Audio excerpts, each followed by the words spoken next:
23 bombs in a single day, 107 policemen killed in 1 month, a $10 million bounty on his head. Yet, thousands of people wept at his funeral, calling him El Santo, the saint. How can one man be worshipped like a god and feared like the devil? In 1989, Forbes magazine included him in the list of the world's richest men. Not bad for the son of a Colombian peasant who had started by stealing tombstones from cemeteries. This is the story of Pablo Escobar, the man who built a criminal empire so vast that he offered to pay Colombia's entire foreign debt with cocaine money.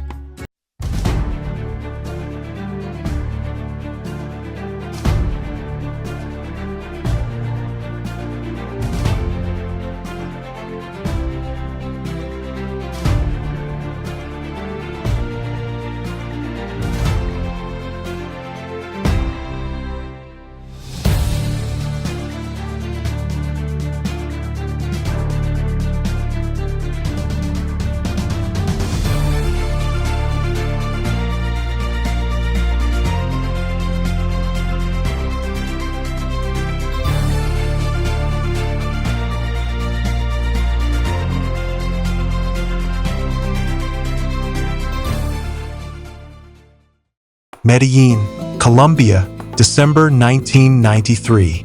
A man lies on the roof of a house in the Los Olivos neighborhood, his body riddled with bullets. His face, immortalized in thousands of photographs, is now almost unrecognizable. This is the end of Pablo Escobar, the most powerful drug trafficker in history. But to understand how we reached this moment, we must go back when a young Pablo dreamed of becoming president of Colombia. His story is a labyrinth of contradictions.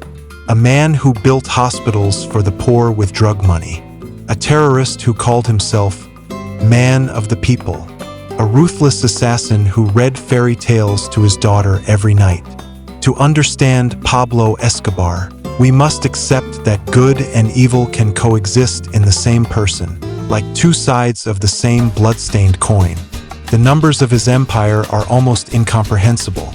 At its peak, he controlled 80% of the world's cocaine market. His organization earned $60 million a day. He owned planes, submarines, a collection of exotic cars, and even his private zoo with hippos imported from Africa. But these numbers tell only part of the story.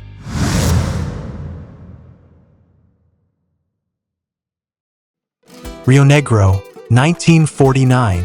Pablo Emilio Escobar Gaviria is born into a family of modest farmers. His mother was an elementary school teacher, his father a peasant. "You will become someone important," his mother always told him. She could not imagine how tragically that prediction would come true. Young Pablo already showed signs of what would become his dual nature. At school, he was known for defending the weakest from bullies, but also for orchestrating small scams against teachers.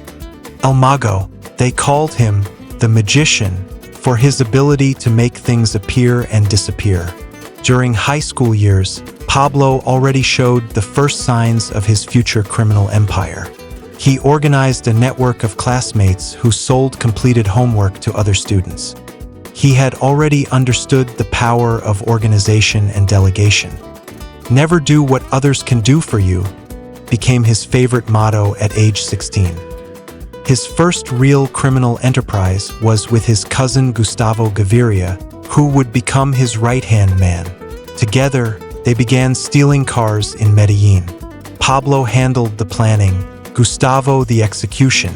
It was the beginning of a partnership that would revolutionize organized crime. His first systematic criminal activity was smuggling tombstones. He stole them from cemeteries, erased the names, and resold them at higher prices.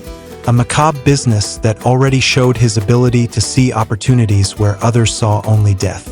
Then he moved to stolen cars, contraband cigars, marijuana. But it was when he discovered cocaine that his life changed forever.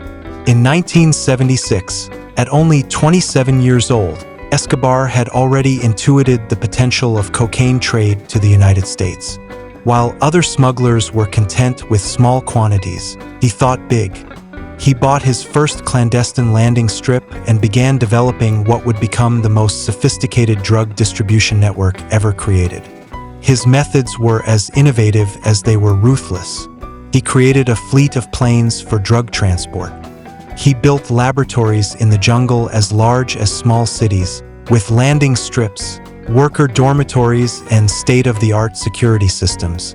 He developed underwater routes using artisanal submarines. It is said that at the height of his empire, 4% of Colombia's GDP came from his illegal activities. His criminal genius also manifested in smuggling techniques. He was the first to use remote-controlled planes for transporting small quantities of cocaine.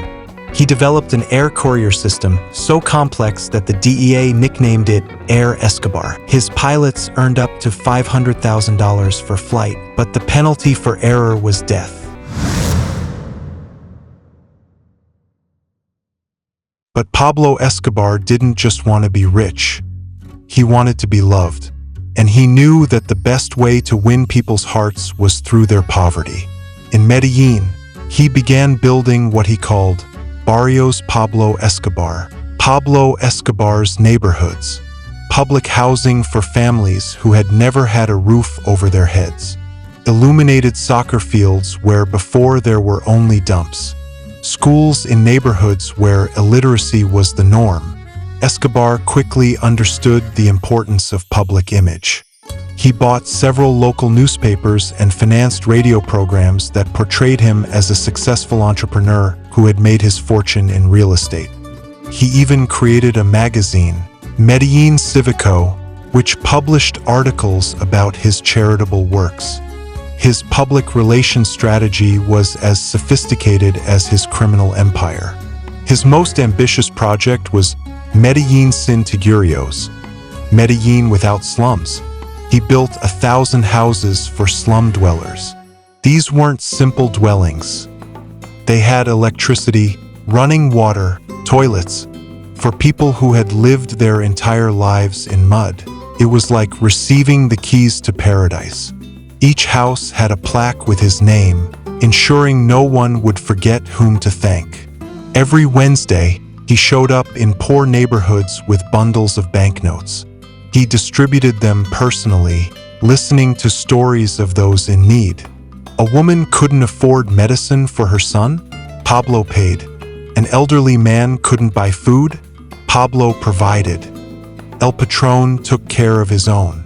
These public audiences became legendary, with hundreds of people waiting in line for hours hoping to meet the man they considered their savior.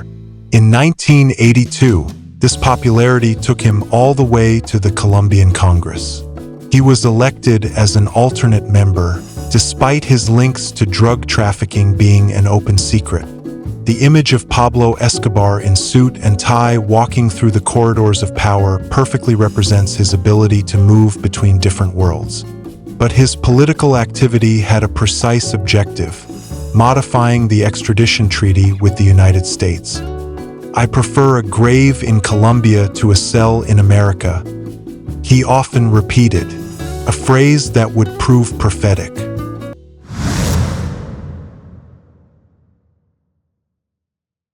When the Colombian government, under pressure from the United States, began tightening the circle, Escobar's darkest side emerged. His response was of unprecedented brutality. On April 30th, 1984, Justice Minister Rodrigo Lara Bonilla, who had denounced Escobar's links to drug trafficking, was assassinated on the street. It was only the beginning. Judges, politicians, journalists, anyone who dared challenge the Medellin cartel became a target. Colombia plunged into terror. Plata o plomo, silver or lead, became Escobar's motto. Accept corruption or die. He offered $2,000 for every policeman killed. In a single year, more than 500 Medellin agents lost their lives. Police stations had to install mirrors under their cars to check for bombs. The climax of violence was reached in 1989. On November 27th, Escobar blew up Avianca Flight 203, killing 107 people. The target was a single informant, but for Pablo, the lives of innocents were an acceptable price.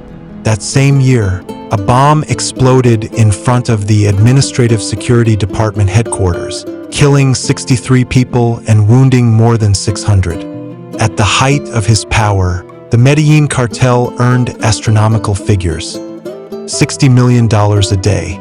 He spent $2,500 a month just on rubber bands to bundle banknotes. It's estimated that 10% of his money was lost to rats eating banknotes in warehouses. The problem was so serious he had to start spending thousands of dollars on cats to protect his money. The end began with his obsession for power. The war against the Colombian state reached levels of violence never seen before. Bombs terrorized cities daily. In 1991, he surrendered to authorities, but only to be imprisoned in a prison of his own construction, La Catedral, a luxurious resort with disco, bar and soccer field. When it emerged that he continued managing his criminal empire from prison and had tortured and killed some former collaborators inside La Catedral, the government attempted to transfer him. Escobar escaped, but now he was a hunted man. In his final months, the search block, a special unit created specifically to capture him, used cutting-edge technologies provided by the CIA. Satellite interceptions, thermal detection devices, even behavioral analysis experts to predict his moves. But in the end, it was his attachment to family that betrayed him. Colombian Special Forces, American DEA agents, and his former allies from the Cali cartel were hunting him. The king of cocaine was reduced to sleeping in makeshift shelters, always moving, separated from the family he loved obsessively. His paranoia grew. He had his clothes burned after single use to leave no traces. He ate only food prepared by his mother. He grew his beard, changed weight, tried to modify his appearance. But his greatest weakness remained his love for family.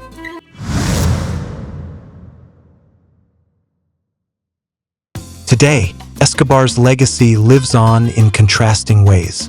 Netflix produces TV series about his life. Tourist tours of places linked to his story generate millions of dollars. His daughter, Manuela, has changed her name and lives in anonymity. His son, Juan Pablo, now Roberto Sandoya Escobar, has written books trying to understand his father's enigma. The neighborhoods he built still exist. Some still preserve plaques with his name, even though the government has tried to remove them all. The houses he donated to the poor are still inhabited by the same families, who continue defending his memory. His private zoo, abandoned after his death, has created unexpected problems. The hippos he had imported from Africa have reproduced and today constitute the largest hippo population outside Africa, an unforeseen ecological legacy of his empire.